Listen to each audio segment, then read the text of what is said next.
United States Patent Office. Eyewear with electromagnetic refracting lenses. Abstract of the disclosure. A pair of goggles is provided, which includes a metal strip, a battery, and lenses, an assembly which, when placed over the eye so that it rests against the head, permits the metal strip to touch the skin just above the left ear and, crossing the forehead, to touch the skin above the right ear as well. The function of the metal strip is to detect, upon contact, electromagnetic impulses from the brain and to transmit them to the lenses. The lenses are created from a glass material that is made to alter its refraction of light based on electromagnetic impulses received from the metal strip and amplified by the battery. This invention relates to the visualization of electromagnetic activity in the brain, and more particularly, the creation of visual patterns based on the neural activity of the subconscious.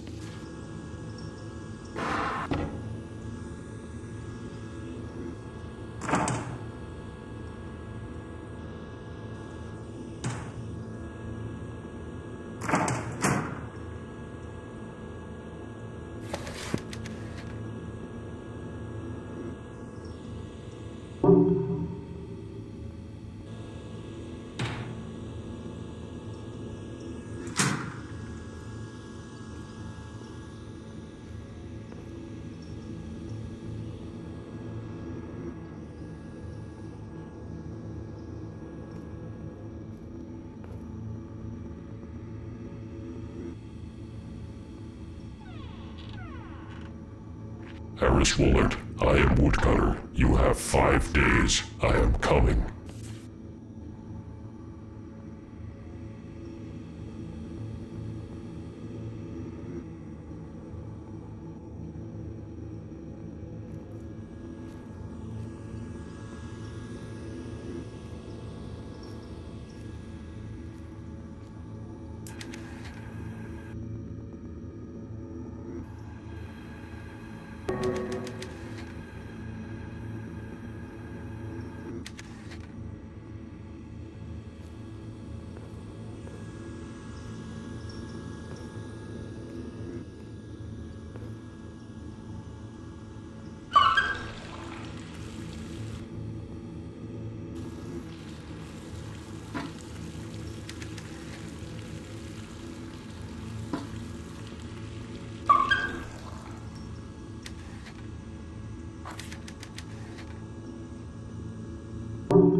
Bobby, here's the list of supplies this week.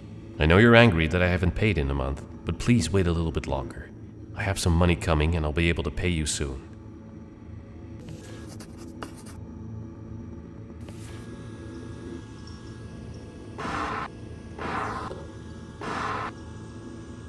Harris Bullard, I am Woodcutter. You will complete your research and then hand it to me, or we can discuss the South Pacific in 1944.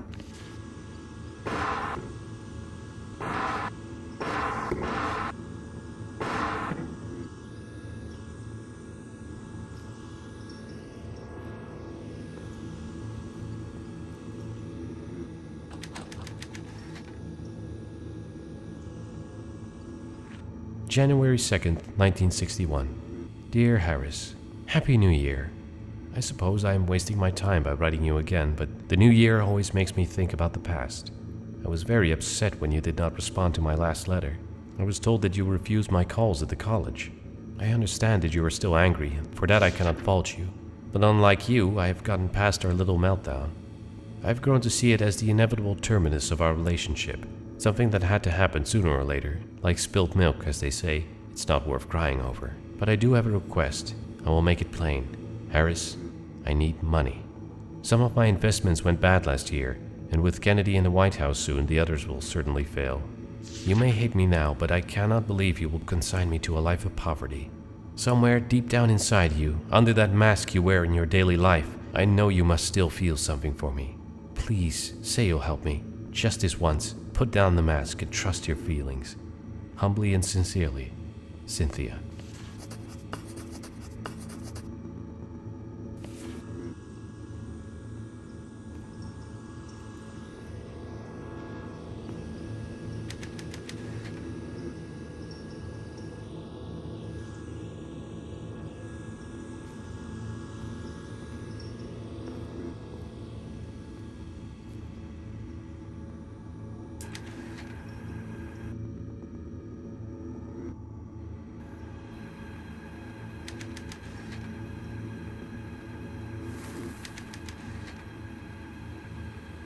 Dear Josie, thank you for the lemon juice. This is my first time writing a secret message and I hope it works. Today I brought Bullard his weekly groceries and again he refused to pay. It's been over a month. He claims that he's broke, but I don't believe him. My family has bills to pay too, and you know he'd never send a white boy away without payment. I can't stand this. My ma listens to Dr. King on the radio nearly every week, and she says we've got to be vigilant but peaceful. But I'm tired of being peaceful. If somebody doesn't pay you for your work, I think you should take action. Next time I come around, Bullard's gonna pay his tab, or we're gonna have some words. Maybe more than words. Don't worry about me though. I'll come prepared. Bobby.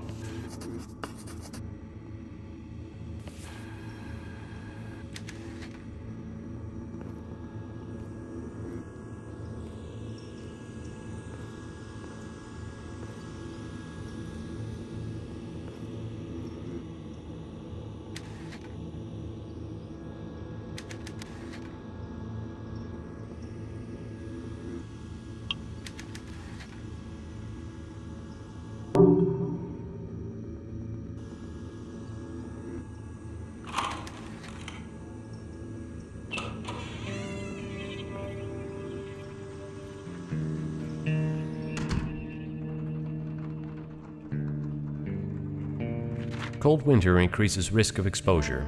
December 27, 1964. Kansas City, Kansas. With temperatures below 20 for most of the state, experts warn that deaths from hypothermia are on the rise. Several deaths have already been attributed to the cold this year, including 2 hikers found south of Ottawa and a man in Wichita. December is one of the deadliest months, said Charles Manning, chief medical examiner at Ottawa PD. People don't realize how cold it's gotten and go out unprepared. Profound hypothermia occurs when a person's core body temperature drops below 90 degrees Fahrenheit. However, scientists do not yet understand why the deep cold kills some people and spares others. According to Manning, men are at greater risk than women, and the cold is particularly dangerous for thin people. Identifying death by hypothermia can be a challenge, said Manning. If the victim is found in the snow with his clothes half off, then we know. But sometimes bodies aren't recovered until much later, often without a mark on them. Scientists do not understand why some victims of hypothermia remove their clothing, a phenomenon called paradoxical undressing, while others do not. Last March, the body of a 30-year-old woman who had been missing for several days was found near Topeka. After failing to identify the cause of death, the coroner chalked it up to exposure to the elements. The easiest way to stay safe is not to go out alone in the cold, especially at night, said Manning. If you must go out, make sure that other people know where you're headed and dress warmly. If you're in a car accident, stay in the car. Don't try to hoof it to the next town on your own.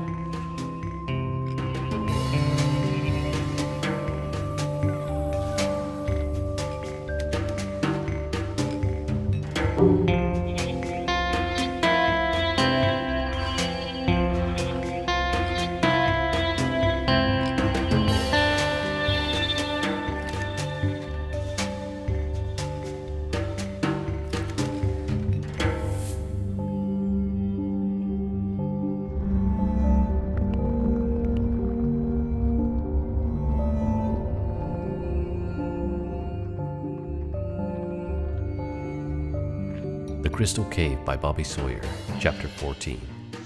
We rounded the corner and Johnson stopped dead like he'd been given an electric shock. I about ran into him, cursing before I heard it. From somewhere far ahead, deep in the darkness, somebody was singing, a woman's voice. It echoed off the crystal walls and then seemed everywhere at once. The song was so faint. I listened hard but couldn't make out the words. The melody was odd, ghost-like, but it was definitely a person singing. Johnson turned and looked at me, but didn't say anything. We both understood somebody was down there, somebody who must know the way out. We were saved. We broke into a run then, Johnson cradling his arm as we tried to cross the forest of crystal, scrambling over translucent beams of amethyst, big as fallen redwoods. I slipped, hit the smooth surface hard, got up again. We followed the woman's voice deeper and deeper into the cave. Jimmy got to the plateau first. I could tell before I made the rise that something was wrong. In the middle of the mesa was a sort of hatch, like something off the deck of a submarine. It was round and made of steel, and sticking out of it was a metal locking wheel. The woman's voice drifted up from it like smoke. I looked back at Johnson as I grasped the handle. He was out of breath, still clutching his wrist where his hand had been, trying to keep the cloth tourniquet tight around the stump. He nodded, and I gave it a turn.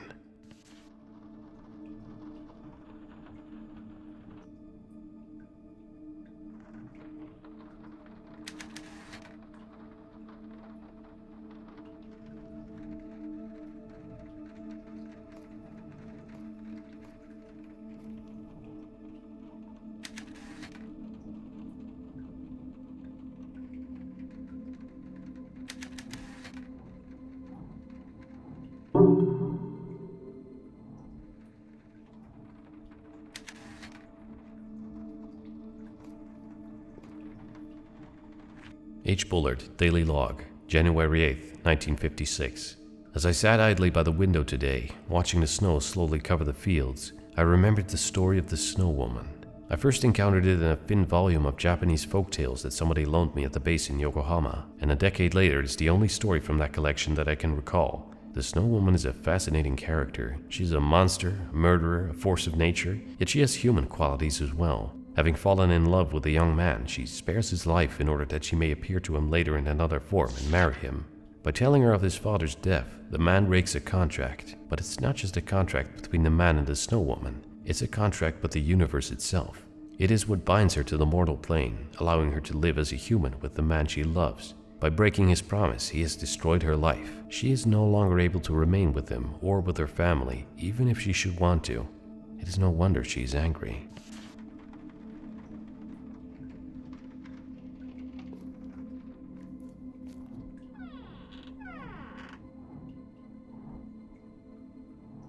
This Week in Review, November 9th, 1964. Johnson City, Texas. President Johnson boned up on reports and correspondence at the LBJ Ranch today, pending arrival of cabinet officials for a wide-ranging review of defense and foreign problems. Defense Secretary Robert S. McNamara and Deputy Defense Secretary Cyrus R. Vance were due to arrive by Jetstar at 3 p.m. CST and will remain overnight at the ranch. Saigon, South Vietnam. The Viet Cong mounted an assault on the Bien Hoa Airport in Saigon on November the 1st. Washington has yet to comment on the impact of the attack on U.S. operations in Vietnam. Neshoba County, Mississippi. 18 men arrested by the FBI in connection with the murder of 3 civil rights workers are still awaiting formal charges from the state. The men, alleged to be members of the Ku Klux Klan, are accused of murdering James Chaney, Andrew Goodman, and Michael Schwerner with the tacit cooperation of the local police. The 3 activists were visiting the area to investigate the burning of a church. Entertainment. The Supremes' Baby Love remains at the top of the charts this week, followed closely by Oh Pretty Woman by Roy Orbison. At the movies, The Outrage opened this week. Paul Newman, Lawrence Harvey, and Claire Bloom star.